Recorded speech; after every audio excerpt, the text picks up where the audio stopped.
Օդրի Հեբբըրն, անուն, որը դարձել է ոճի և էլեգանտության հոմանիշը։ Նա թողել է իր անջնջելի հետքը ոչ միայն կինոյում, այլև նորաձևության աշխարհում։ Ժամանակն անցնում է, բայց նրա կերպարները շարունակում են մնալ արդիական։ Իսկ ովքեր են օգնել նրան այդ կերպարները ստեղծելու և ոճի պատկերակ դառնալու ճանապարհին։ Առաջարկում եմ քննարկել միասին։ Օդրիի ոճի մասին խոսելիս առաջինը պարտադիր պետք է նշել Հյուբեր դե Ժևանշիի անունը,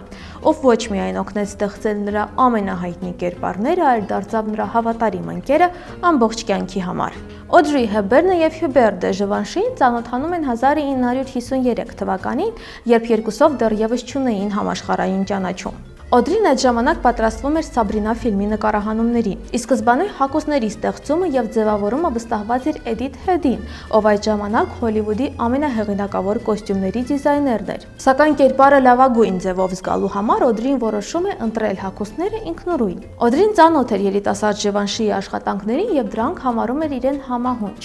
Կազմակերպվում է հանդիպում։ Լսելով Հեբբըրնի ազգանունը, Ժևանշին կարծում է, որ խոսքը հայտնի դերասանուհի Քաթերին Հեբբըրնի մասին է, սակայն տեսնելով Օդրիին, նա պարզապես հիասթափվում է։ Սկզբում Ժևանշին մերժում է Օդրիի համար նոր հագուստներ ստեղծելու գաղափարը, քանի որ զբաղված էր իր նոր հավաքածուի ստեղծմամբ։